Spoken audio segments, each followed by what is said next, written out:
အားလုံးပဲမင်္ဂလာပါကျမတို့ရဲ့မြတ်တို့၏အသက်အန္တရာယ်ဆိုတဲ့စကားဝိုင်းဆွေးနွေးပွဲလေးနဲ့ကြိုဆိုလိုက်ပါတယ်ဒီနေ့အတွက်ဖိတ်ကြားထားတဲ့ဧည့်သည်တော်တွေလည်းရောက်ရှိလို့နေပါပြီဧည့်သည်တော်တွေကတော့ ကျမ SRP40 A08 ကျမ SRP40 A15 ကျမ SRP40 A17 ကျွန်တော် SS V40 837တို့ပဲဖြစ်ပါတယ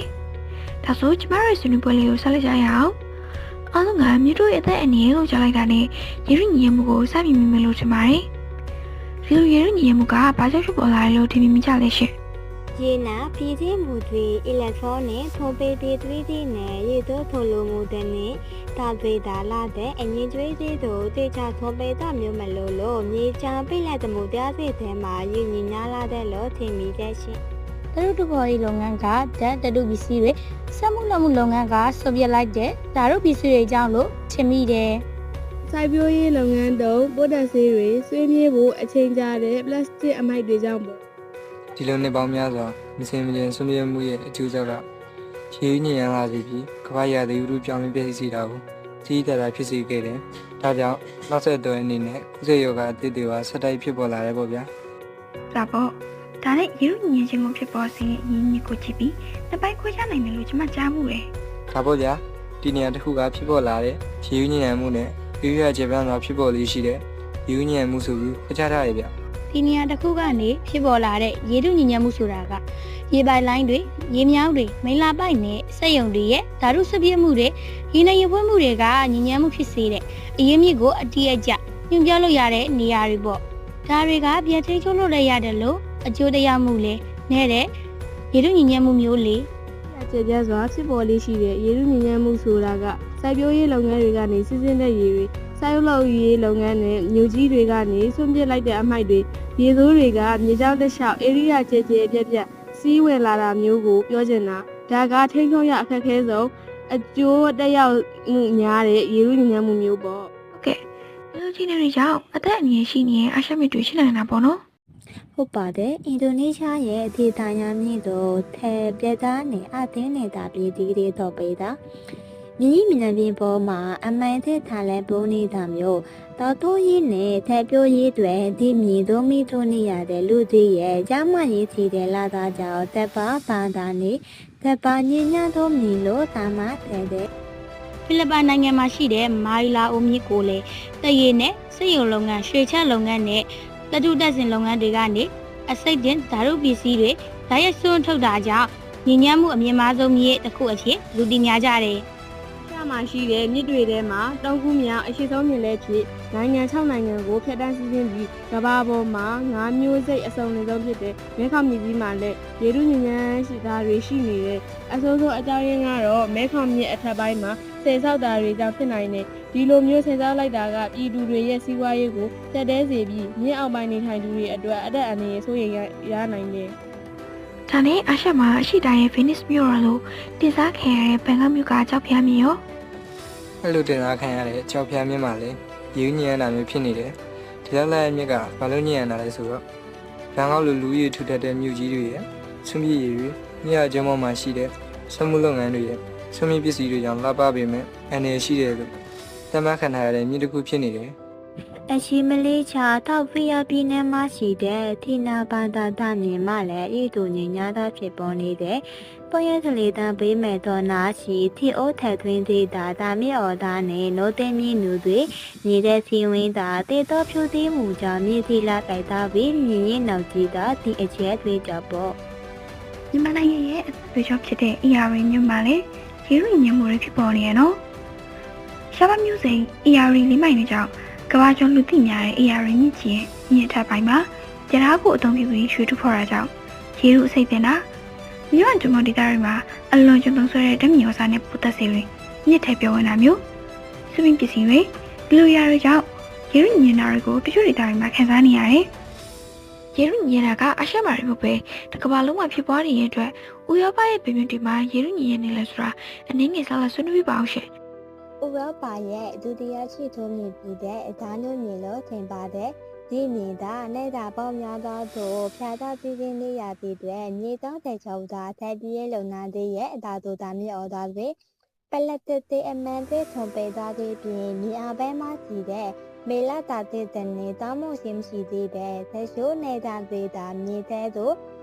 မေလာရဲ့ပိုင်တဲ့တရထုံထုံနေတာမျိုးတွေရှိနေတဲ့ဥပမာနည်းနဲ့ထောက်ဖီယာနေတာဘတ်ဆွေမျိုးပေါ်ရှင် ရဲ့အရေးပါဆုံးကုန်တရေးမှုဖြစ်တဲ့ဓာမြစ်ကလည်းဂျာမနီနိုင်ငံရဲ့စက်မှုဇုံတွေကိုစစ်တပ်စီးစဉ်ရတဲ့အတွက်မြေပေးမှရှိတဲ့ဓာတုဗေဒစက်ရုံကြီးတွေနဲ့စေဝါထုတ်လုပ်တဲ့စက်ရုံတွေကထွက်တဲ့သွင်းပြည့်တွေကြောင့်ရေထုညဉ့်ညမ်းရတာပေါ့ ပြင်းတဲ့နိုင်ငံပါရီမြို့လေကနေဖြတ်စီးတဲ့စိတ်မြစ်က2024ပါရီအိုလံပစ်မှာ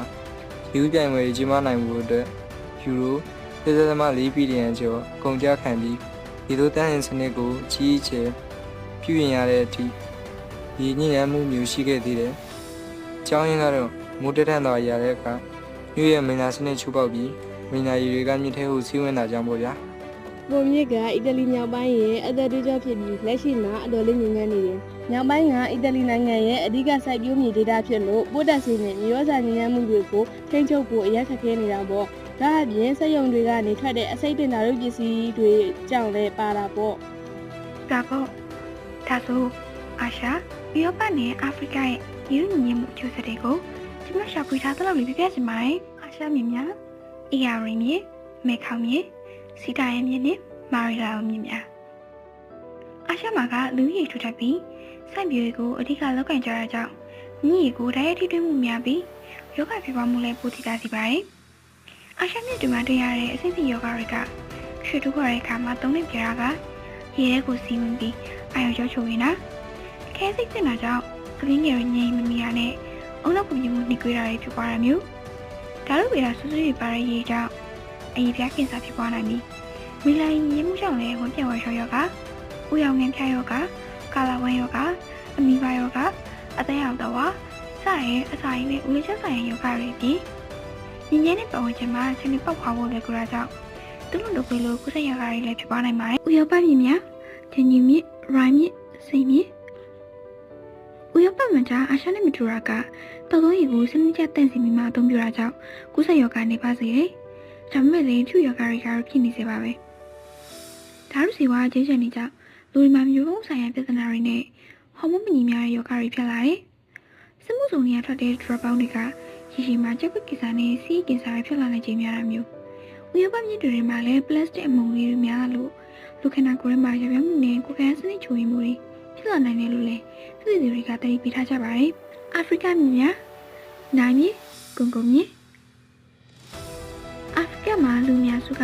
မြစ်ကိုမတန့်စင်နဲ့ဓာတ်ရိုက်သုံးကြတာကြောင့်ယောဂရနိုင်ခြင်းမြင်ပါပြီးအသက်အန္တရာယ်ရှိတဲ့အခြေအနေလို့သတ်မှတ်လို့ရပါတယ်။ကမ္ဘာ့ယောဂတစ်မျိုးဖြစ်တဲ့ဗီရုစီရဲ့ယောဂက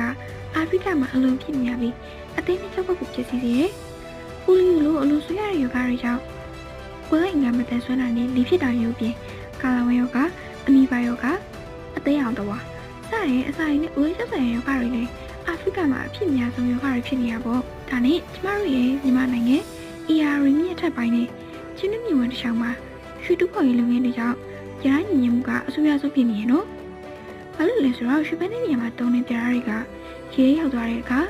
မိသိပြားဖြစ်ပြောင်းလဲသွားတာကိုငါးရစာမိပြီးအဲ့ဒီငါးကိုလူရက်ပြင်စားတဲ့အခါရဟကလူတွေကိုယ်ကိုတစ်စိငယ်ရောက်ရှိလာတာမျိုးပေါ့ဒါကအကြအယုံအမြင့်အာယုံနဲ့အာယုံရစနစ်ချိုးရင်ကလေးငယ်တွေမှာလည်းအုံနောက်နဲ့ခန္ဓာကိုယ်ဖွံ့ဖြိုးမှုနှိကွေးတာညီနှိပါလာနဲ့ကိုယ်ငါမပြေဆုံးတာပြင်ရဟကချက်ကိုဓာတ်ရိုက်ပစ္စည်းစီနိုင်တာတွေထိရှိနေနိုင်ပါတယ်။ဒါဆိုအားလုံးသာတတိပြုတရွတ်သက်ဖို့လိုအပ်နေတာပေါ့နော်။ဟုတ်တာပေါ့။ဒါကြောင့်ဘလို့ထင်းတယ်လဲဆိုတာမျှဝေပေးပါဦး။လူပြထုံပေးရေးလေးတို့ဓာတ်ရဲ့ထုံပေးတာတဲ့ပြလဲတာတင်ပြီးမှထုံပေးတာနဲ့မေလာတဲ့နဲ့တောင်းမအောင်ထောင်ရတာမျိုးကထွက်တဲ့စွန့်ပစ်ရေတွေကိုရေစုပ်တက်စဉ်ဆက်တွေနဲ့ပြန်လဲအသုံးဝင်အောင်ပြုပြင်ဆောင်ရွက်တာတွေလည်းလုပ်တင်နေရေတုရေထုတ်စနစ်ကိုပိုကောင်းမွန်အောင်ဆောင်ရွက်တာလည်းမရှိမဖြစ်လိုအပ်တယ်နော်အဲ့ဒါတွေအပြင်ဓာတ်မြေဩဇာပုဒ်စီနဲ့ဖောင်းတဲ့ဆေးတွေကိုလွန်ကြုံမသုံးမိပဲတဘာဝနည်းနဲ့ဆက်ပြိုးတတ်အောင်လေဒီပညာတွေမျှဝေဖို့လိုသေးတယ်ဗျ။ဒါဆိုမြစ်ချောင်းကဲနာတွေမှာဝှေ့လျှော်တာအထည်စီစုတာတွေကဘလို့ဆူချူရှိလဲဆိုတာအသိပညာပေးပြီးကဲသနာမျိုးကလည်းမရှိနေလိုအပ်တာပေါ့။အခုလိုဆွေးနွေးမျှဝေပေးခဲ့ကြတဲ့အဲ့ဒီရော်ကိုကျေးဇူးတင်ပါတယ်ရှင်။ နောက်ထပ်သူအလုံးလည်းဒီဆွေးနွေးပွဲလေးကနေဘာကြောင့်ညီတို့ညီငယ်တွေဆိုတာကိုသိသွားကြပြီးဘယ်လိုထိသိရမလဲဆိုတာကိုသိရှိနားလည်သွားမယ်လို့မျှော်လင့်ပါတယ်နော်